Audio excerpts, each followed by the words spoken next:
Lama Rinpoche,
Terchen Barway Dorje, Lama corona, Yeshe Sanje Tamje, Lama Tala, then Senator, Sonawati, thing in the Kasla, then Lama de Tambi Church of the Castle, then Pana Nelo Manova, Surgentola, Tampa Chepic, the Ponta with Sitan, Terchen Barway Dorje. Then it was sung Sanje Tamje in a young Lama Tala, then Chomos and Sandwadi. They in the castle in Yoni, sitting Zova Kandaki in a tap and a Tav Lama te Khan Jenetini, cutting Shevaris and a tap, the Tav Lama Tela, Concho Kundu, Yetam Kundu, Ta Sanje Kundu, Ta Nyozo te Yetam Kobe to the Nato. Tamji Laman did a Kikuin, and a Tanya one of song of the Jedam to the They in the castle that they thought the Yonsis of the Lama take it. Lama come so much truncated that damn between some of the so sick, you may the Pachambo in Tavalam guarding the Jamba, take a group, carrying on your Sana, so silky, send you the Dorata. Children, Nello, sorry, Gendola, on the Jotaba, Kange, Gata, Sunday, once of the Naya. 2 years, Yemen, they were changing up. Send a mamma to the in the castle. Then Lama told that Tapara, Tambe, Churi, Mato, Jiggy, that Dele, Lost, Jubicatin, Toki, Maverick, Jenna. Then it said that the Lama took it down around the thing, Yemen, Deva Yena. Then it Tambe, Churi, Nello, wants to go about some get the back. You sort of thought of the kitchen, that way you mean they were changing the house and the in the castle, that Lama there was on top of one Jason, the market, Shabbat, Papa, Gaddy in the China, Lama take Gaddy Tambatan, same thing, Kima Yang Ko, Something, Kima Yang Ko, that data will be. Lama cutting the photo of family, and that means him talks in the town, you know, the Sunda Mambo. Get out of that one, you chip the passing in the Chona, then it get out hanging for a young young. Get out of Matoya, you must on the car, you tell the way. They don't send it out, your money. That's the Chimaya for Rangi, your drum. 19 to Japan, and then Lama Zame Sagom Topata with Lama Shepherd, top home to buy the Tonde, Paman Shepa, Ningi, handsome, Gencha, Tandoa, Red Took Semi from the Pama Matipati Yamne, Pama Tetam Dewata name, Domanda Tago, Samata will give Ninji, handsome, Kasi, total, take you the Dagat. Tala. Yana, Nara Noso. Yana, no, she was a party. Thank you.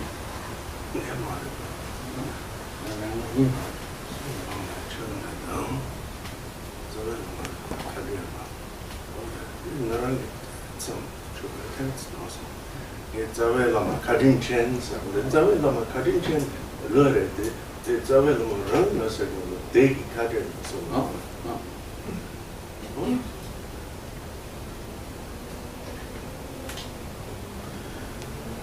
The next song that we're going to look at together is found on page 87. It's called Unfailing 3 Jewels,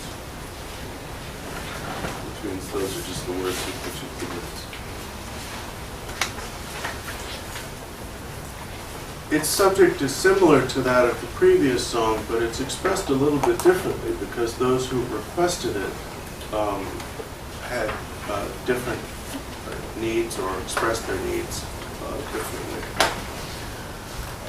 The first 3 lines of the song, and I'm going to alter the translation a little bit. The first 3 lines of the song serve as an introduction that highlights the emphasis of the song, which is going to be in part on devotion. The song begins, Unfailing 3 jewels, refuges, and my kind root guru, which line I'm going to change a little bit. Thinking of you, I cry constantly. So this is Terchen Barway Dorje's invocation at the beginning of the song. I think a better translation of the second line would be, and the kindness of my root guru. And So then you would have to say, thinking of these, I cry constantly. That's probably why I do it that way. New translation on the fly.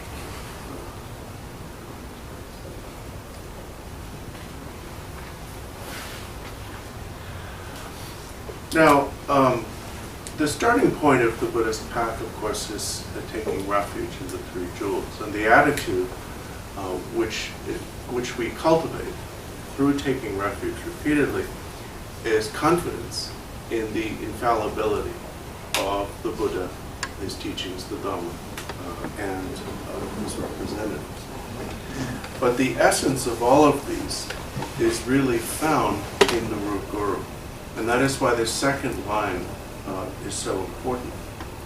Because what actually touches us, the actual source of Dharma for us, both in terms of what we learn and study and what actually changes us, is the kindness of the root Guru. We have so many sayings about this that sound very grandiose. We say, before Gurus, there were no Buddhas. And all Buddhas of the three times achieved Buddhahood in reliance upon Gurus. It's also commonly said that in their great kindness, Gurus are the embodiments of all deities and the source of all Dharma. For example, in his condensed essence of generation and completion, Jomgalu Dutai wrote, the Guru is the embodiment of all of the 100 families or 100 peaceful and wrathful deities in one. The obvious import of this is your Guru is the source, your teacher is the source of all the Dharma you receive.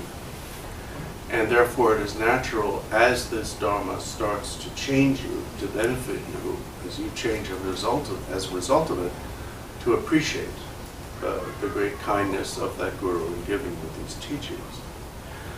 But there is more to that in this, because the recollection of the Guru's kindness, which is itself a response to the benefit of Dharma, is also how Dharma further touches our hearts and permeates our beings.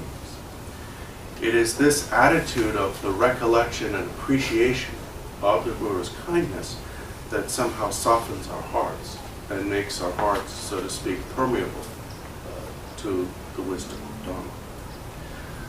So therefore, we constantly pray to the Guru with such prayers as, grant your blessing that my mind and yours be mixed, and so on.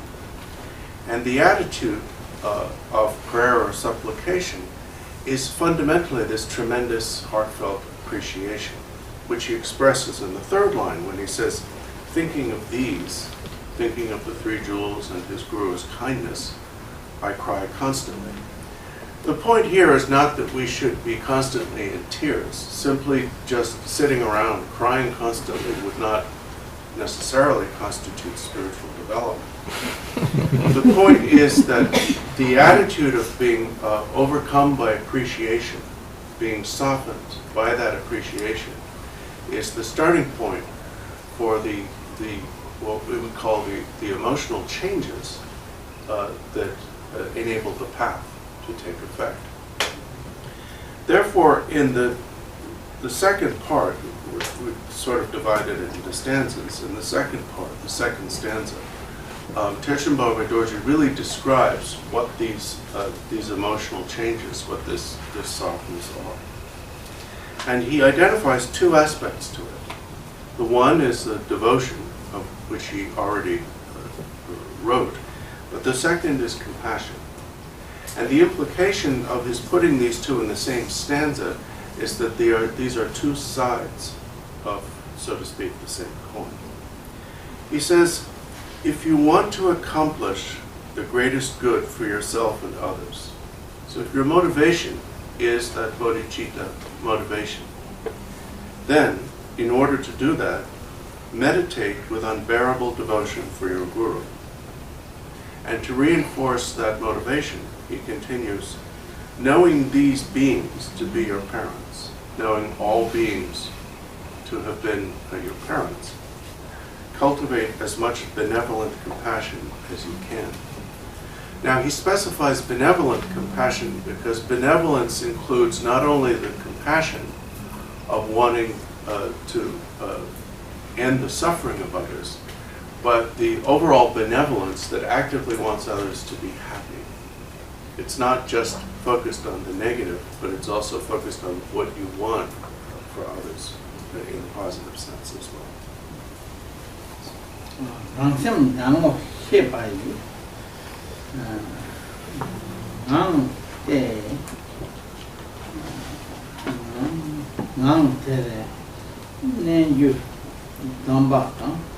Sando mesa tawaso ondo rewa mechewa ramba tama shepahi macho nung shepahi ramba kanne payo tam jena tombi ni chong ma ta tela ramba mo shepahi Tata on the pay Yaboson sing Pena and Sente for a moneta Nita Nel Ravo Kande in Chella Yo, Nana Yo, Sam Tom Mundo, the name go some lasso with Ta Nathan Ravati, Pay Tana Shoki, and I show Kimboson in Dalla.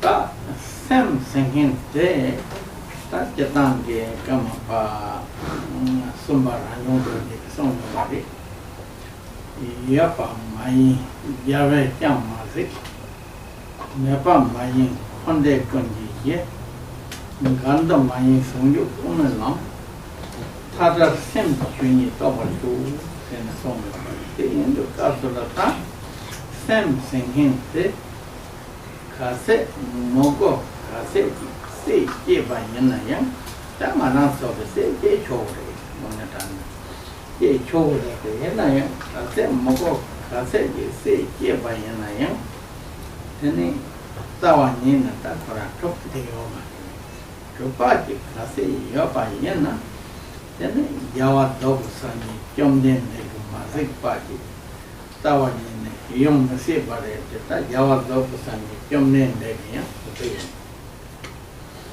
ta ona sem singen me bare vesena me pasawani no mari sem de la tene tene kora donga khove nela do recto number ten thobe ke ta chawa ti ngo de yang sem de la tene yung yori Tampa the pumpkin with compound, Lama, Tom and Tanya, Chanjusima, Tato, Sanjay, and there were also from Never young in the Batea, Della Thing, Toby, they in the castle, and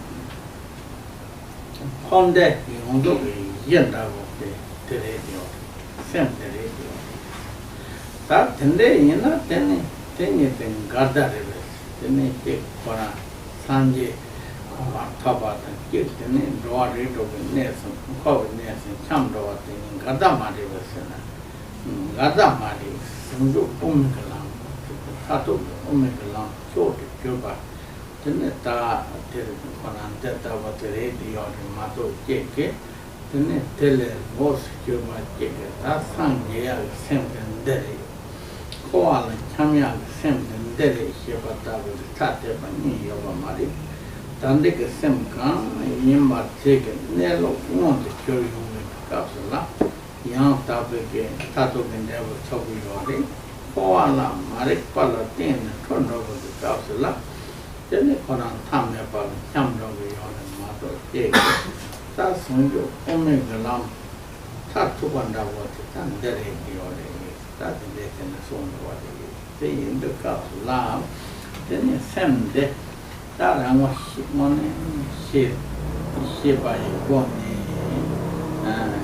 Now, the name you Zambata, the ship again, and name you Zambata. Sando, Masat, Pason, the Dopa, the song. Hondo, Rewan, Namba, Tamar Sheba Shi, Sarambaso, Serambaso, Yane, Tamar Sheba said to Casula, Sam Dupo, Tamanda, what is a saying, that's him, Nello Khan, and Yamba, Zopio, Kaya, Matam, Ranging, the same with Nello, Tamar Sheba, and Sonda, Sheba Shi. Macho Nomi Shebate, Tazopio Tawa, Nina Mazepa, yet Domani Para Semte, Tabra Yeba. Then it tells us Zopio Tawa in Mato, Tabra Yigara, Nelu, Soriendo La, then it para Yato Batella, Macho Nomi Shebate, Rangba, Rangat, Ayo Sam, Rangba. Ya, Rangin, Ya, why you about some said the same take for a nurse in there. Same thing, nurse, Simba Yenaya, some day your body, this two body, same with Namton, Namanda, yes, you, that our mind by Jig, then about same of saying some Jig, net about. No can short of any John. That's about it. No good, show growth. No, it's only Jane John. So the bonus. That's the number condo, that is the same certain washing something. They do Kadan Moge. Yes, or the John Malo, Wadi, and something. John, no, tell it's only Jane.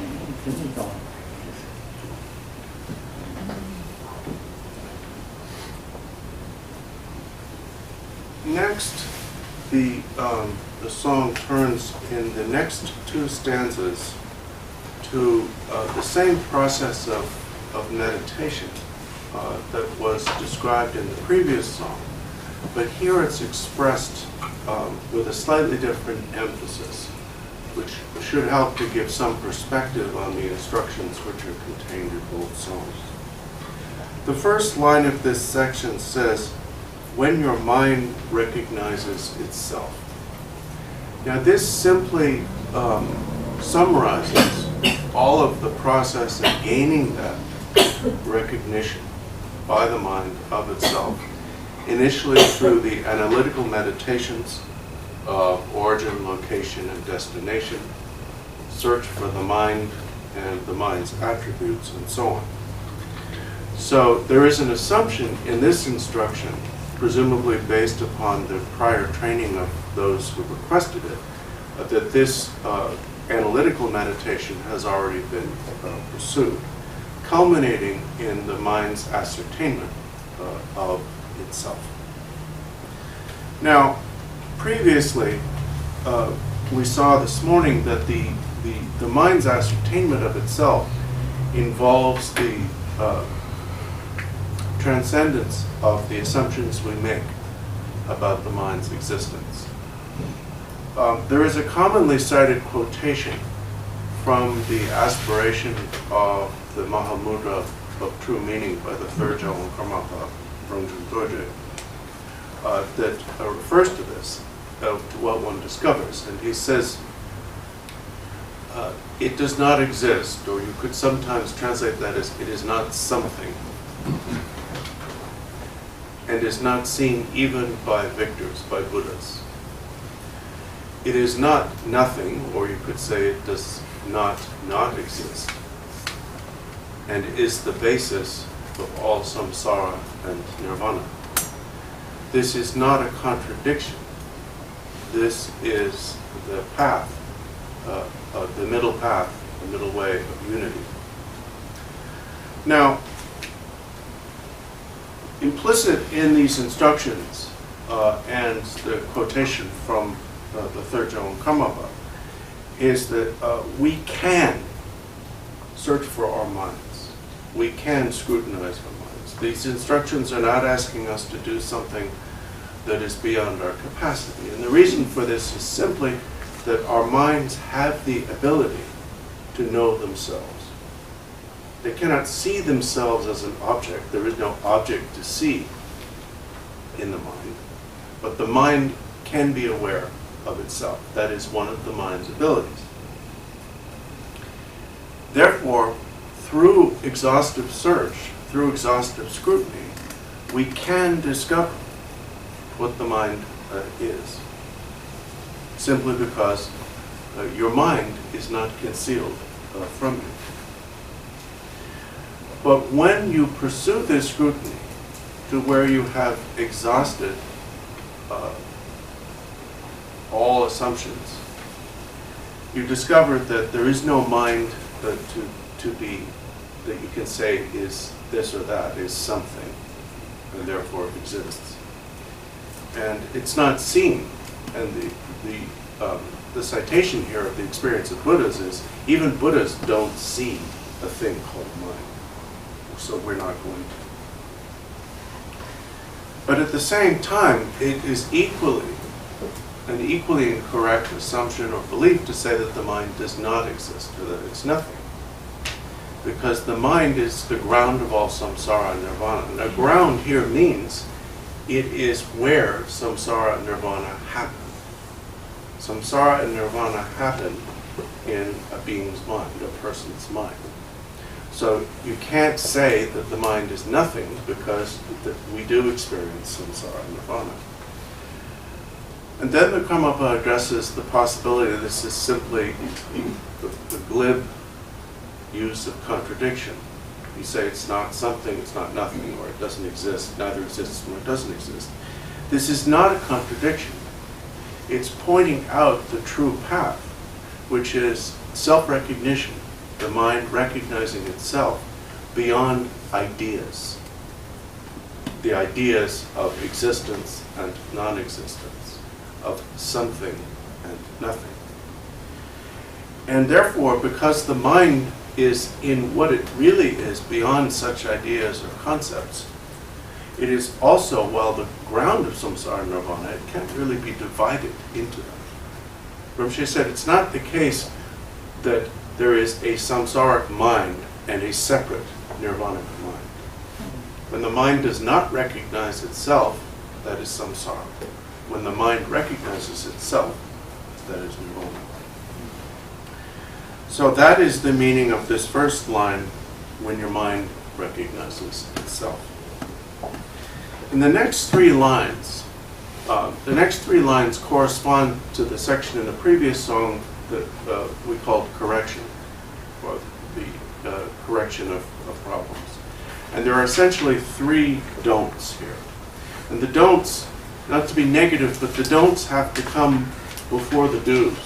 Because you can only do the do's if you're not doing the don'ts. If you're still doing the don'ts, the do's are impossible. The first don't is don't choose between stillness and movement. Now, generally speaking, as we start to meditate, we experience two primary states of mind. One we call stillness. And stillness is what it sounds like. It's when your mind does not seem to be doing anything. There are no thoughts that you can detect moving through your mind. The other state that we recognize is movement. And that's where thoughts are moving, thoughts are passing through the mind. The mind is active. The reason why these are mentioned here is that as beginners, we seek some degree of stillness in order to be able to generate the lucidity of insight. But ultimately, we do not want to pick and choose between stillness and movement. Because awareness needs to be equally present, whether the mind is still and free of thought or moving and active. If the awareness we seek could only be present in stillness, we would be unable to function in the world. And if it could only be present in movement, then that would be just the ordinary delusion with which we're familiar. So the first don't is, once you've gained some recognition of what your mind is, it is no longer appropriate to prefer stillness over movement.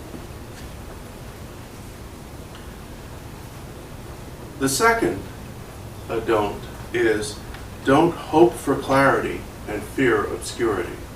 And this is very similar to the first. Just as beginners we hope for stillness and fear movement because we fear that it will lead to distraction, which it need not inherently. We hope for lucidity. We hope that the mind will be clear, and we fear obscurity. In a sense, that's okay because we're trying to become more lucid, but in another sense, it's not. Because again, if we hope for a certain mental state, we're not being objective. We're not being impartial. And the only way we can discover what the mind is and maintain and deepen that discovery is by being impartial. Because we're not looking for something that is sometimes there and sometimes not. We're not looking for any particular state of mind. We're looking for that which never changes. So as the more involved we are in the mind's changes or transitory states, the less concern we are paying to what we're really trying to do. And then the third and final don't here is don't hope too much to see. Of course, once you're practicing insight meditation, because you know that's what it's called, and you sit down to do it, there's going to be some hope of growing insight. But don't get too involved in that hope. That's why it says don't hope too much to see. Don't be too ambitious. Because again, once you become ambitious about your progress, then you're tilting the machine. That's a pinball term that probably comes from people. If you're tilting the machine, you're going to mess the whole thing up. Because the whole thing, as he mentions in the next stanza, is absence of alteration. We think that what we're doing when we meditate is doing something to the mind. That actually is exactly what we're not doing. We're learning not to do anything to the mind. And that's where the do's come in. There are basically one do that takes 4 lines to explain. He begins in the first line by using very, very common, especially in the Kagyu tradition, meditation term. And then he defines them. Then having defined them, he explains that definition and then instructs us to practice it. So the key to this whole stanza is understanding the first line. The first line is unbound ordinary cognition means the following. Unbound. This word unbound in Tibetan, Rambap, means allowed to fall on its own. So like for example, if you have a bundle of grass or a bundle of reeds that's held together with a cord, and then you cut the cord and you just let it flop as it naturally does. That is Rambap. That's kind of the image that goes with the so self-fallen. But in this case it means unbound. You're not attempting to place the mind in any particular state. Now, the second 2 words, ordinary cognition, sometimes are translated ordinary mind, ordinary wisdom. Tibetan is Tanaji Shepa.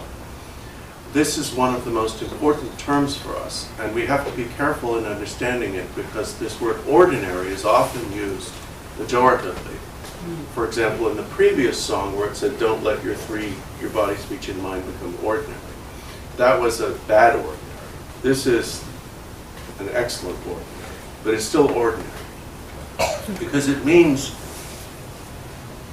simply allowing your mind to be as it is, without any kind of attempt at altering it, at making it something other, something supposedly better, and so on.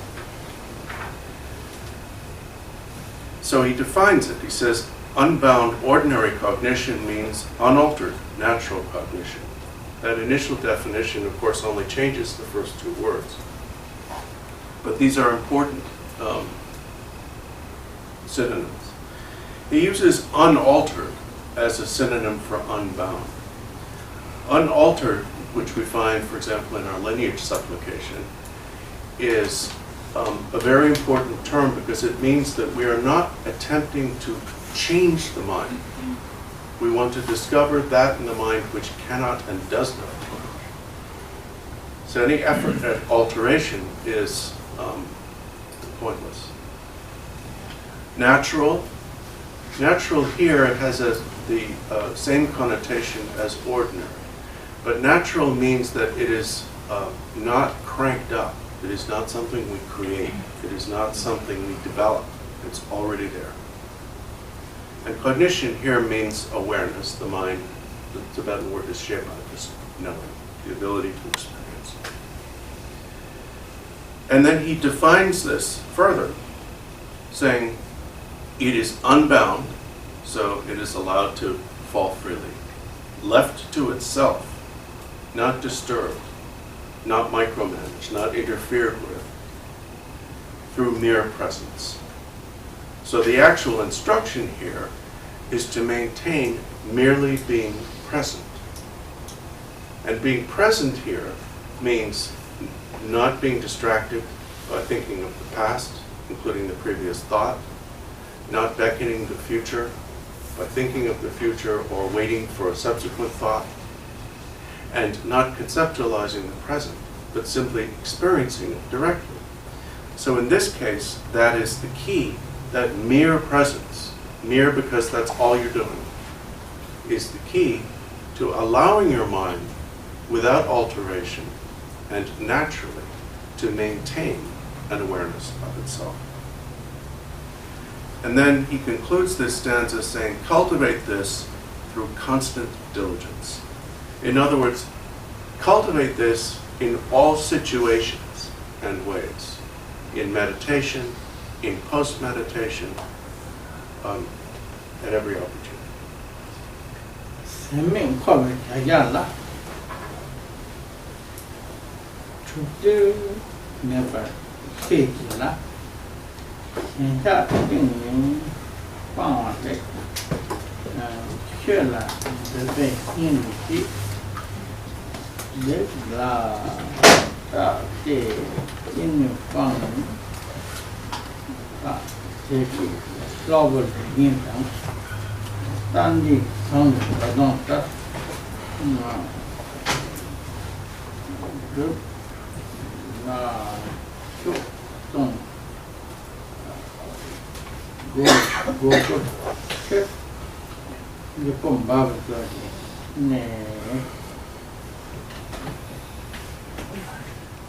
Samba Kuyin Jabatan, a Jim that day semi college, Kowa Sinkin Tella, then Chawati, Chepa Yena, Kase Mugo, Kase, Kedeva Yena. That two non they are same Roger Tawan in the message, Yiki, Koran Chaya, Pasha, Neta, Koran message, Yata, Cheta, Mongola, Chawat, Kedeva Yena.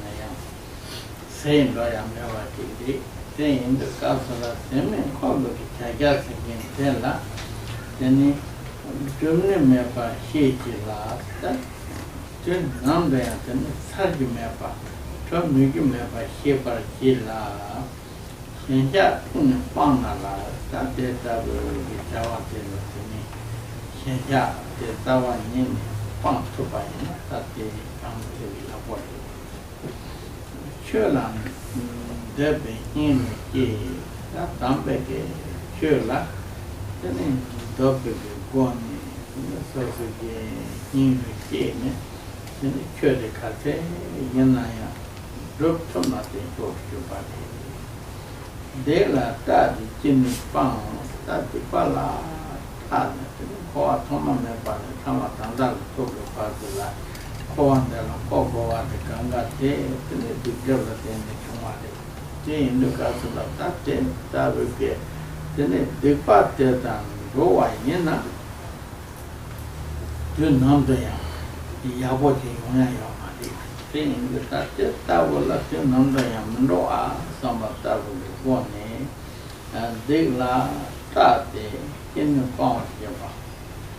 My chin pang, they keep forward the name, that is the Maconeke, Shalop, Legnation, but the Tandy song is in the last song. Tandy song is don't tara, my job like don't go could be killed that to buy Taba. Young zone at the table to buy the song, so much happy, Yag on the could be killed la. Ye po, Mama to nay. The concert that's the township something check the chokshik opinion so something Jana Gomana Shubari, the building, you choose service, since Milarepa, Goma chokshik, Zoya Navari, the Saturn such a pandit. They don't check choking, the Valexian and that. We're going to turning the power. Oh, they doesn't know again. Doesn't they? So. They already told by you. Yeah, such a pen that Tagitan and the Berlaman turning the power to but Milarepa things we have to know. The choke is the other one, carrying up the Yabujani. The name young chick was checked it. The power chases the mama the teller the social nutrition telephone the who doesn't then you about the deep chart the guru the Tampa yore the Tampa yena neshugi the Tampa yena lucky the guru ke latte moncho chasan dutsane then large auto chilla trying the noise. Oh, not chilla trying to yours. Not dick ball trying those. Then a console get the virtual other day. Then a console get dick ball that they must have dick get dick ball mare. Sentient dick ball essence. Then the ladder they current the local the dick ball chamber mother to Joe Arres. No, they no dick ball loaded the caca. Oh, yeah. The ladder dig. The next stanza is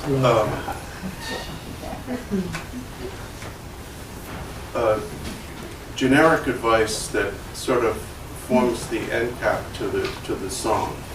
The beginning was about devotion and compassion. Then the two stanzas in between were the principal instruction on meditation, and the next stanza gives a general advice. First he says, know that we never complete our inexhaustible samsaric schemes. The nature of samsara is that when we get what we want, we immediately want something else. We think that we're going to be happy if we get what we want while we don't have it. But once we have it, we naturally want something else. And the reason for this is that our minds are, in a sense, infinite, like infinite space. Can't be filled. There's no point where your mind will say, I'm full, no more. It will always want more. So the only way to break through that is to actively cultivate contentment.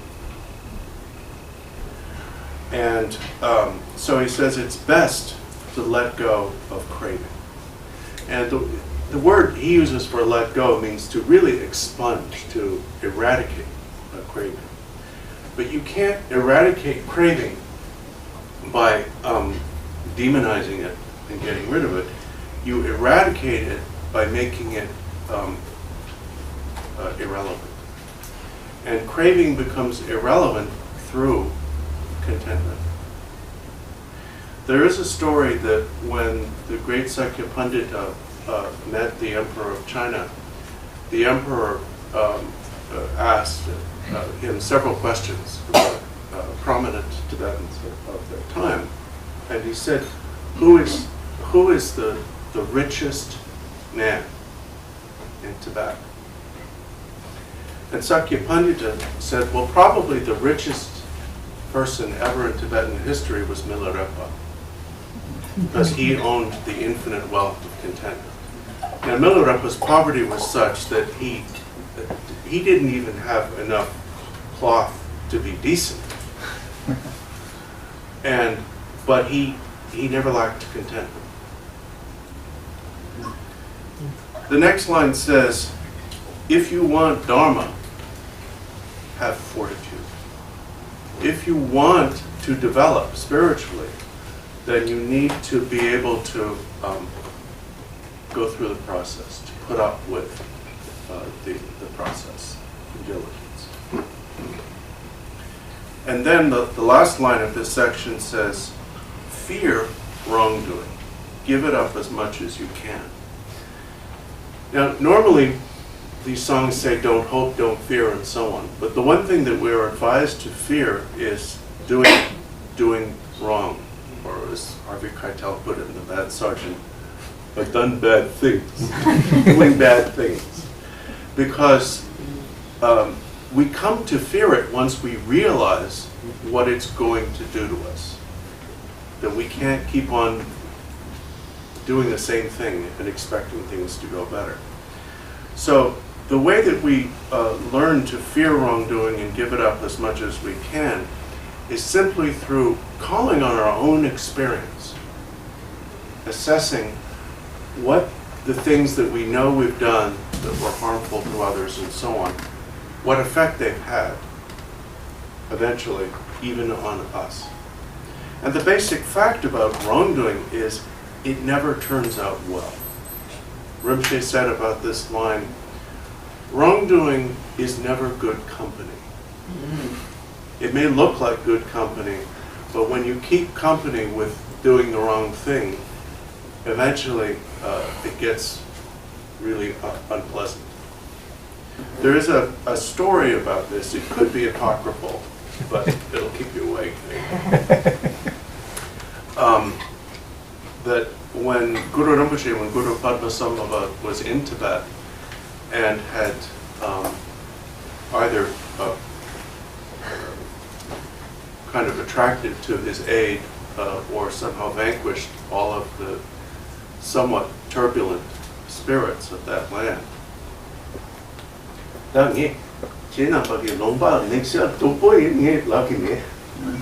So I'm not saying that Tibetan spirits are more turbulent, but they say that. So when Guru Rinpoche had vanquished most of the spirits, one especially obstructive one, I don't remember who it was. Ganga Shame Ganga Shame Guru Rinpoche Tengji Kumbari Ganga Shame Yang Kung Ganga Shame Lamo Dorje Yudoma Dorje Plaje Ganga Shame. It's one of, we think it's one of the 12 earth goddesses.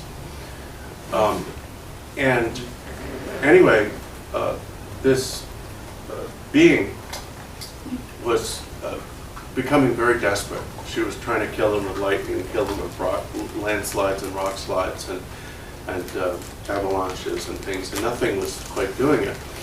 And so she finally, in exasperation, said to him, "Is there nothing of which you are afraid?"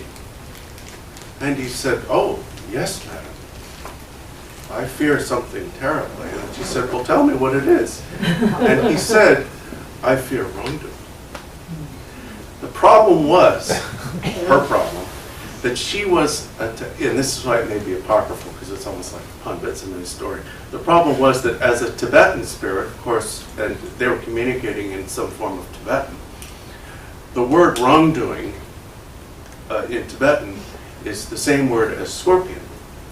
So she thought he meant, I'm terribly afraid of scorpions.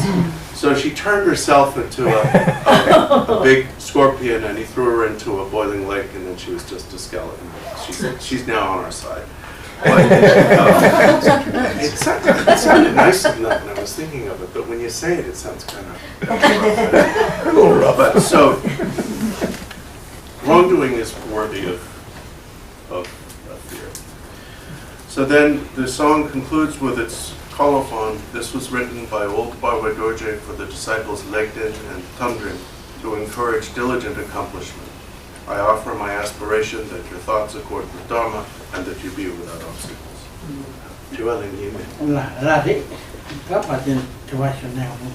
So there was no time for questions this morning. So if you'd like to ask questions about either song and so forth, please go ahead.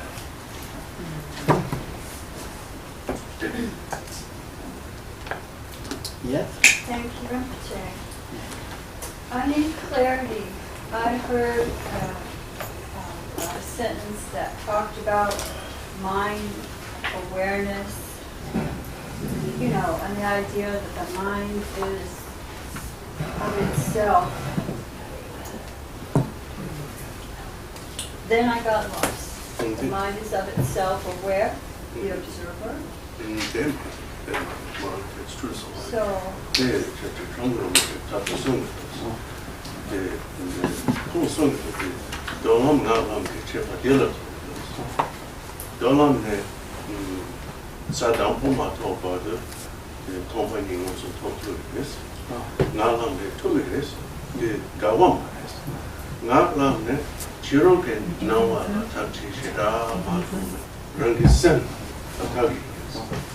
Sen rangi sen Moshe Baranreke Nuba Chisra.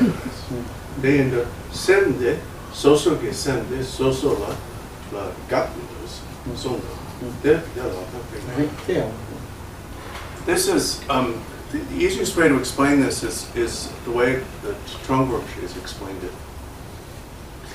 And this involves the resolution of the apparent contradiction between the path of the sutras and the path of Tantra. And in the path of the sutras, it's said that no one can realize emptiness until they achieve the path of seeing, the path of a first level bodhisattva. That until that happens, you're entertaining a progressively more and more subtle but concept of emptiness, and you're not realizing emptiness itself. He says that in the path of Tantra, such as Mahamudra and Dzogchen, it's taught that even beginners can realize emptiness. And he said this is not a contradiction, because in the path of the sutras, you are analyzing the existential nature of exterior phenomena.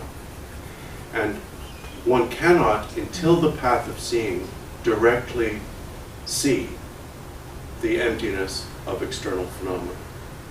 In the path of Tantra, one allows the mind to scrutinize itself. And the mind's existential nature, what the mind is not concealed from itself, because the mind is an awareness that is empty, right? That awareness has two functions, Rongrik and Shenrik, self-awareness and other awareness.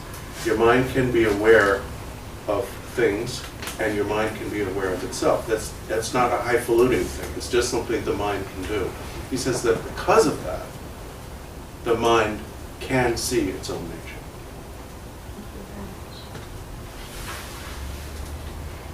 Yes.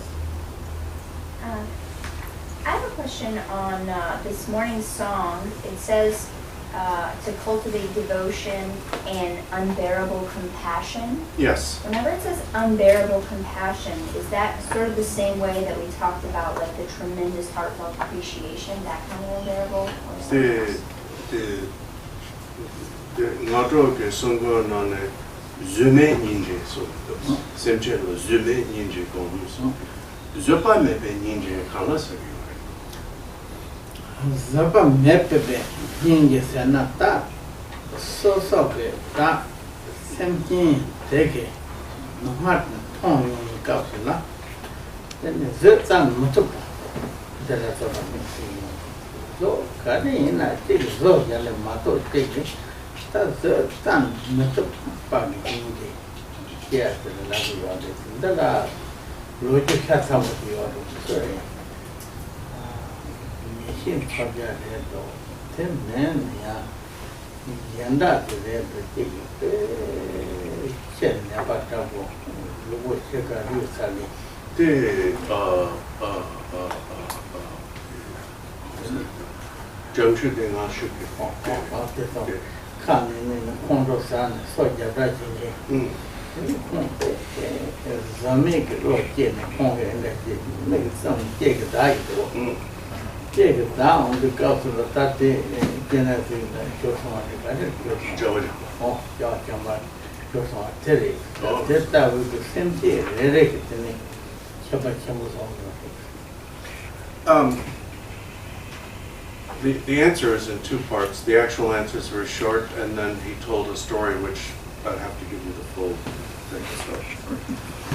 So, if you want to know why I go on longer than he does, it's partly because I make shit up. It's partly because he'll sometimes say, explain that part, will you? Something that he himself would say. Unbearable compassion means compassion so intense that when you witness suffering, you cannot bear to do nothing about it. It's choiceless. It's where the feeling of compassion is so compelling to you that when you know about a situation or witness a situation, you have no choice but to help, to act, to do what you can. The story that Rinpoche told is that of the great master Asanga. Now, so Asanga was one of two sons of a Buddhist nun, which doesn't sound very good, but it was very good. This happens from time to time. What happened was that there was this Indian Buddhist nun in about the 4th century of the Common Era who was a very good practitioner, extremely devoted, and she had a vision of the Buddha in a dream, who said to her, if you really want to help my teachings and to progress best, you've got to have 2 babies. And so, apa kakak saya, apa ni kakak ni, pasal pandu tanga sangga, apa ni cikgu ni bawa kesha itu. That thing you have to Yeah, so we're trying. We don't remember whether there were different fathers or the same father or anyway. They had fathers, so it wasn't. And the reason was that the teachings of both the Mahayana and Common Vehicle Abhidharma were being somewhat neglected by the Buddhist community. So the Buddha needed some very eloquent masters to expound the Abhidharma. And sure enough, nowadays when we study Abhidharma, we study the Treasury of Abhidharma by Vasubandhu, who was one of the 2 sons, and the Abhidharma Samuccaya, which is the Mahayana Abhidharma. But the story, the elder of the 2 sons is known as Asanga, which is translated in Tibetan as unstoppable. And Asanga, like his brother, when he went to his mother at a certain point and said, what was our father's occupation? Because in India at that time, if you were a boy, you did what your father did. You didn't have any choice. She said, never mind your father's occupation. You guys are becoming monks and studying. So they did. And Asanga found that as his training went on, he became progressively more and more devoted to the Bodhisattva and the future Buddha Maitreya. And he decided after his period of study was complete to meditate in a cave on Maitreya until he saw his face. So he meditated on Maitreya for 3 years and without having a vision. And so he went out of his cave and he saw someone with a thick iron, like a bar of iron, and a piece of very fine Benares cotton. And he was just waving the cotton over the iron. And the Asanga looked at him and said, what are you doing?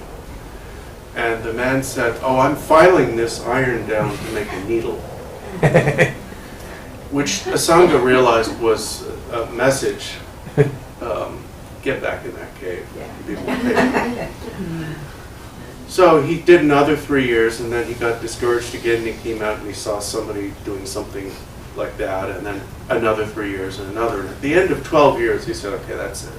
That's it. No Maitreya, then I'm done. And he walked out of the cave, and walking into a village or along a road, he saw a dying female dog. And the female dog was half her body. She was being consumed by parasites as she was dying. Half her body had been more or less eaten and was just kind of, so she couldn't even drag herself very effectively through the dust. But she was, her nerves were still working, so she was yelping in agony as these creatures, I don't think they were just, fly babies. I think they were actually like nasty things eating her. And so he couldn't not do anything. So he thought, okay, I have to solve this problem. I have to get these parasites off this dog. But they also had really squishy bodies. And he knew that if he used his fingers to pry them off, he would kill them. He would squish them. The second thing he thought was, and if I put them on the ground, they're going to starve to death. I'm killing a whole bunch. So he thought about it. The first thing he did was he carved a slice of flesh off his, or skin or whatever, off his thigh, so that he could put the parasites on his thigh, and they'd have, blood and lymph and whatever else they were looking for in the dog.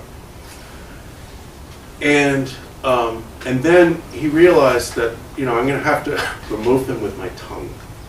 The moisture of my tongue will attract them, they'll leave the body of the dog, and then I can gradually, somehow spit them onto my thigh so they can eat me. So doing that, and he's kneeling in front of this dog, who really stinks. I mean, she's rotting away, and it's kind of a little gross. I mean, he's got a bleeding thigh, he's got, So, he takes out his tongue and closes his eye, and and when he gets to the point where he should be feeling parasites and rotting dog, all he feels is dust. And there's no dog there. And he looks up and he sees Maitreya. His initial reaction was reportedly somewhat ambivalent. He was very glad to see Maitreya, but said something like, Really? I've been meditating on you ceaselessly for 12 years, not seen a trace of you. And now you show up. And Maitreya said to him, I was there the whole time, but you couldn't see me until you gave rise to unbearable compassion. And then Maitreya taught him what we call the 5 books, the 5 teachings of Maitreya, which we still study. And when Asanga questioned what Maitreya said to him, he said, I don't believe it. I don't believe it. Maitreya said, okay, carry me on your shoulder through the village. Let's see who sees me. Nobody saw anything. He kept on saying, do you see that bodhisattva sitting on my shoulder? And they all looked at him like it was crazy. One old woman saw the dog on his shoulder. Nobody else saw anything. And nobody else saw it. So that's unbearable compassion. Yeah. Unbearable. I'd like to take another shot at the question I asked last night. Okay. And Mama Yeshe, maybe you can help me clarify my language a little. So what I'd like Rinpoche to explain is, we're taught that the result is uncreated. It's not something you can do. It's not something you can, manufacture. Mm-hmm. You can't take action to realize it, etc. Yet the entire path is all this action and intentionality and all of this, behavior. So how does that result in realizing what can't be realized through action and creation and all that kind of stuff. 네, 캐동서 너 비추 먹고는 somebody 나츠기 드레볼데 자루메파 런지 드로파 체크해서 드레볼 런지 드로파 예나요 나츠라 런지 저와 먹고 고기도스 톡지 저와 도메기 저와라 소파 데 칸다리 제도서 다 드레볼 런지 드롭나 런드나 람나 저와 탑대 나서나 이게 배나 담보 거좀 마릭 발라 때네 때네 좀이 있었어 코알라 톤네 넘마나 소바 사이야버기 좀 텐텔라 때네 그니도 다 코라 소사 대장다 다 나오는 바 견돌라야 그나 도고와데 중요바데 달라다 그나 님메게 놓다 되나 에타지다 고대원다고 지야요 그나 딱 코나 이제탄 공사야용 tel라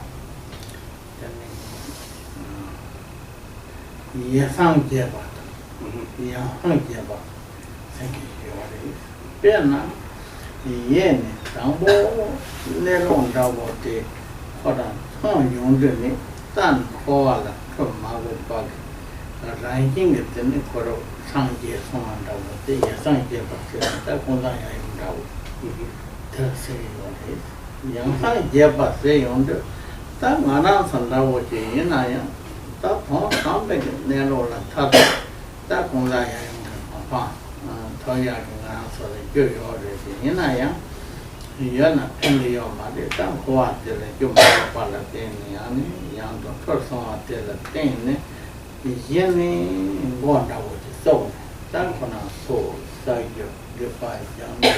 就很解决，现在人们现啦，上那么多呢，他都养汉解决吧，就来养汉解吧，现在这类现在这个的，这尴尬的那时候他是来到我的这种的，他们他都可以送送的，也都全部的。要不能接送。你们的春季配的，你们的春季配的，就当这还有的，没设计，是配配的。这样不这样送。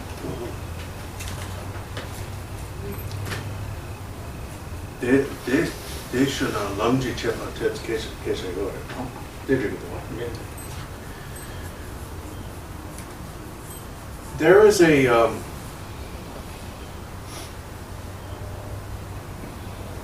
there are different answers to this depending upon the yana context, the vehicle context.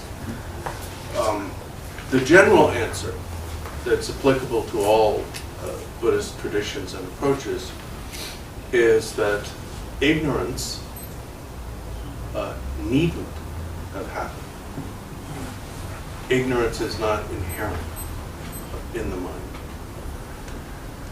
So, because it is unnecessary, and therefore the 12 links, the 12 nidanas are unnecessary, samsara is unnecessary. It needn't have happened. It did happen, but it needn't have happened. So the generic answer would be, because while it needn't have happened, we have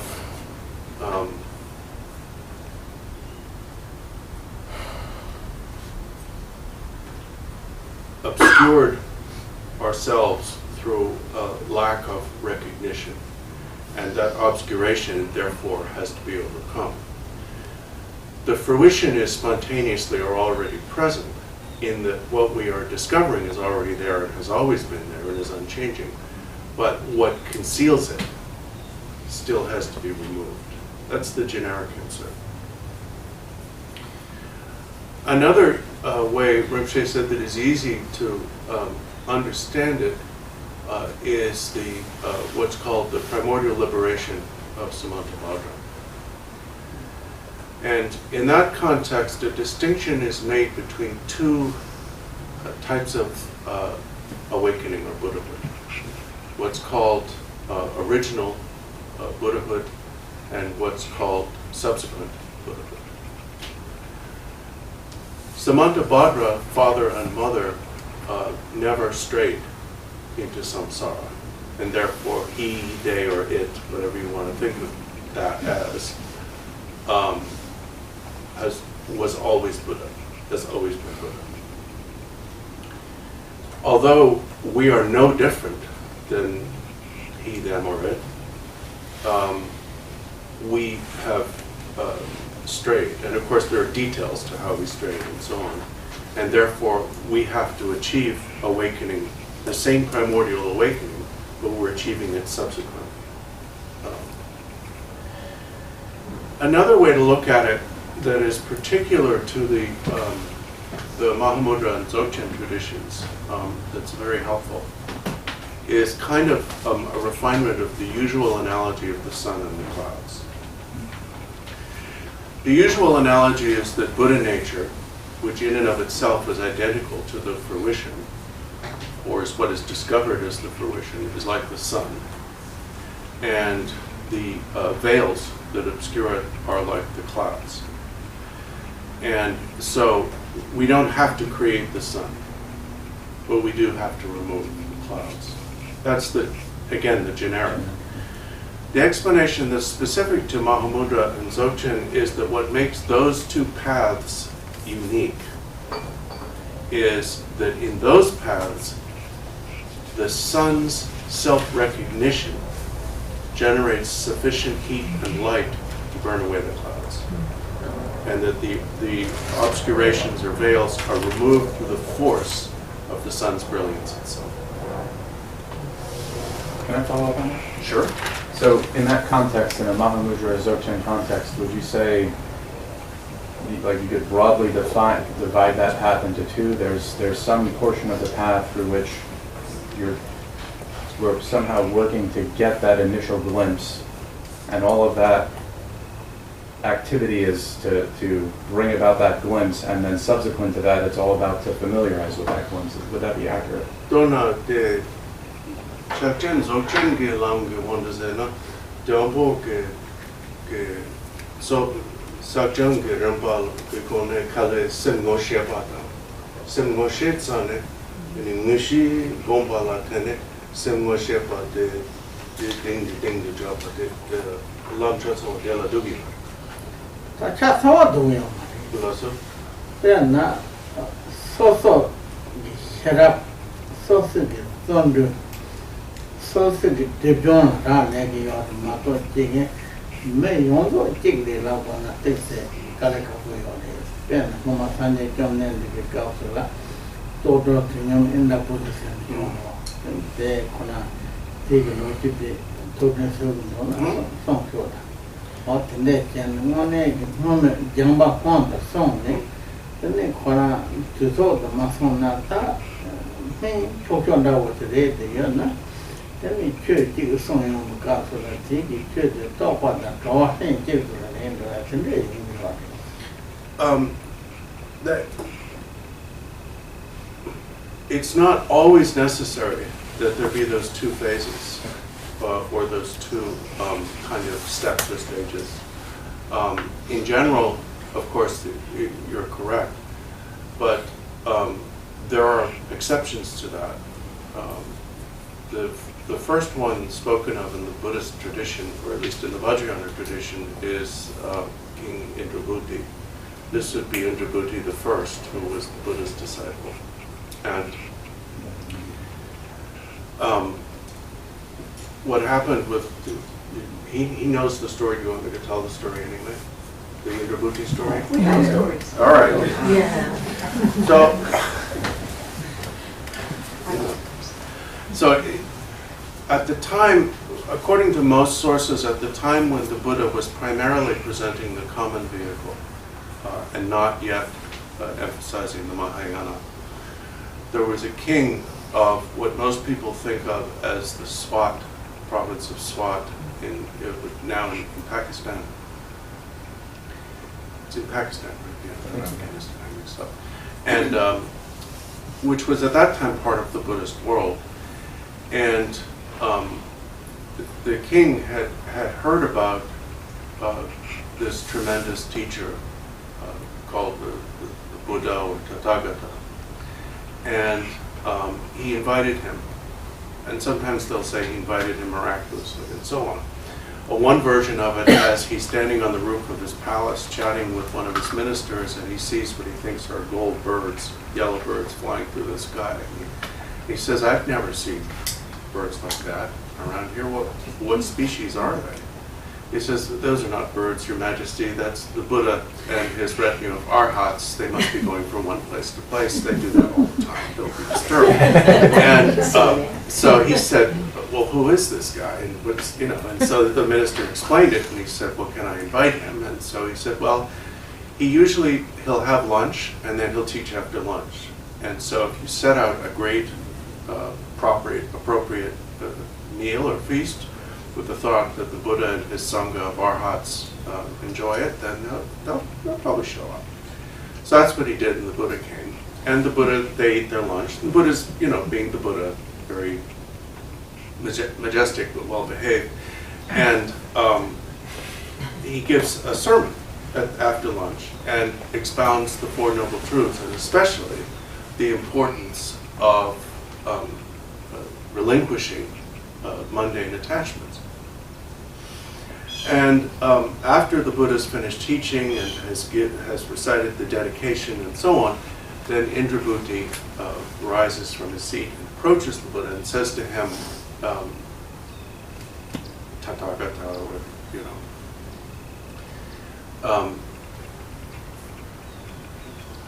I am a king, which means that I have responsibilities. I don't have the option of just abdicating, because there's nobody who could rule this country right now effectively. Were I to abdicate, this country would fall into disorder, people would starve, we'd probably be invaded, all kinds of things would happen.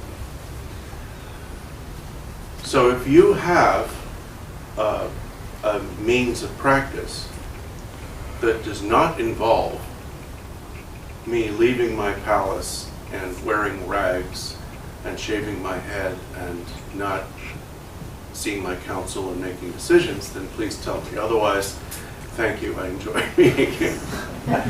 So the Buddha immediately transforms the court into the mandala of Guhya Samaja. The Buddha becomes Guhya Samaja, and the Arhats perceive everything as it was. The Arhats don't perceive any change in anything. And they hear the Buddha giving another talk about the Four Noble Truths and the importance of renunciation and so on. But what Indrabhuti and his court perceive is the palace becomes the palace of Guhya Samaja, the Buddha becomes Akshobhya the principal of that mandala, with his consorts and the rest of the deities, and he receives the Guhya Samaja and Dharma and Tantra from him and achieves simultaneous realization and liberation. So the Rinpoche's point in getting me to tell that story at considerable length was simply the fact that there are exceptions. There are individuals who can achieve realization and liberation on the spot. Thank you. And you tell stories the best. So.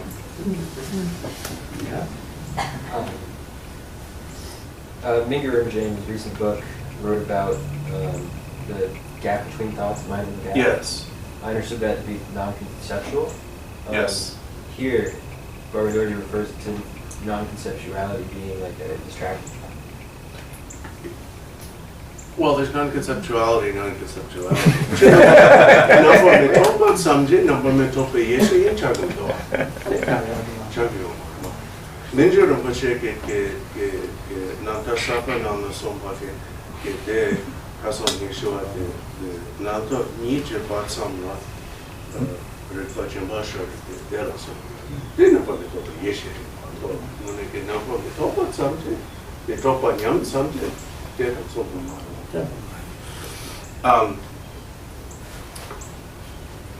The non-conceptuality is a very general term. So it includes, for example, the state of deep sleep,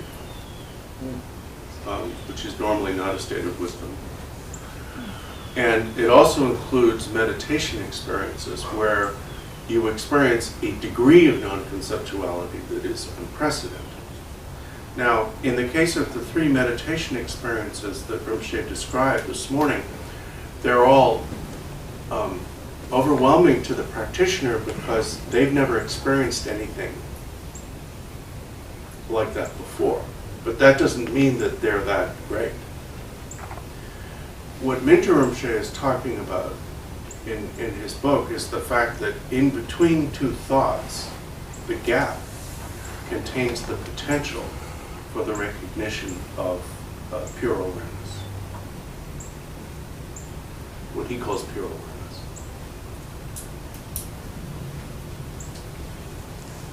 Any other questions?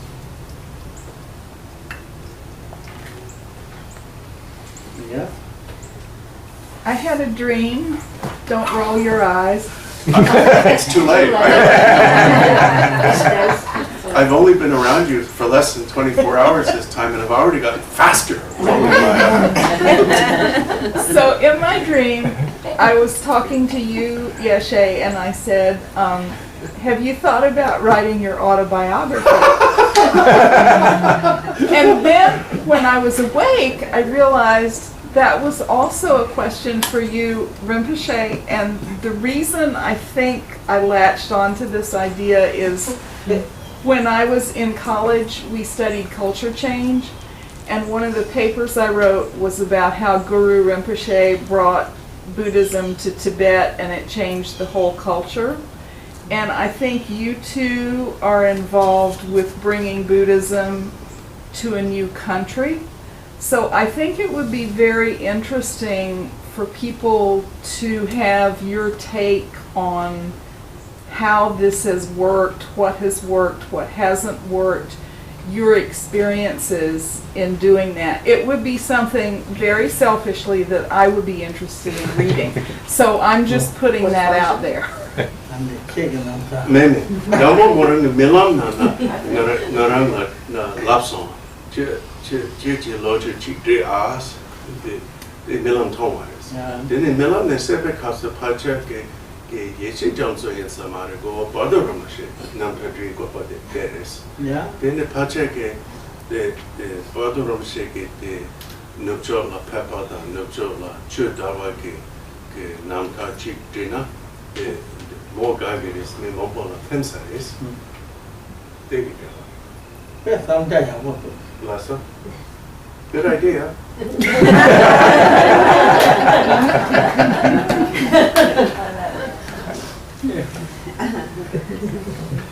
That gets an extra eye roll. It probably deserves one. I can say it. Any more? Yes. Oh. You talked about earth spirits, and I know there's that whole idea that runs through Earth spirits? earth spirits and how Guru Rinpoche Oh, came. earth goddesses. Earth goddesses, of the earth, right. the 10 months, yeah. And I know that there are various spirits that live in different places, and different places have different energy. Is there a way to tell if you're actually experiencing that? Are there signs for when those beings may be trying to communicate, or when you're picking up on their energy? And when it's just your imagination Yeah. or superstition. Yeah.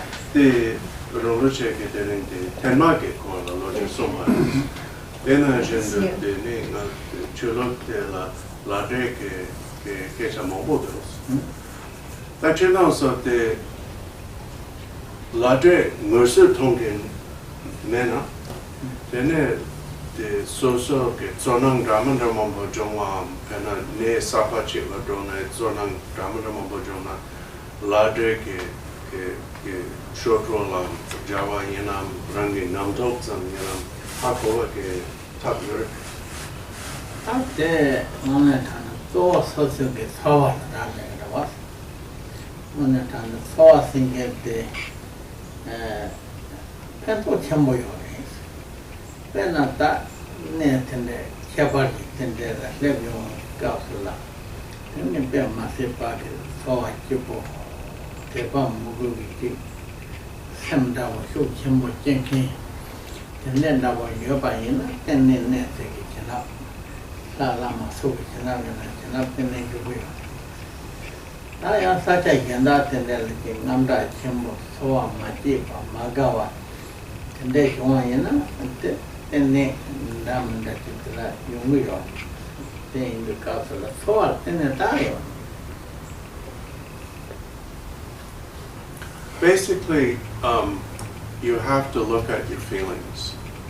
And Rinpoche said, sometimes in this context, feelings are very important. Sometimes, for example, you will go to a sacred place, and you'll feel a tremendous sense of splendor, magnificence, and that is a reliable sign that the blessings of that place, whether the blessings come from the deity or a guru or both, that the blessings of that place are entering into you. Other times, you'll go to a new place and you'll feel inexplicably ill at ease. And that, if there is no other explanation, no other cause, then that can be an indication that there are somewhat hostile beings in the locality.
Thank you.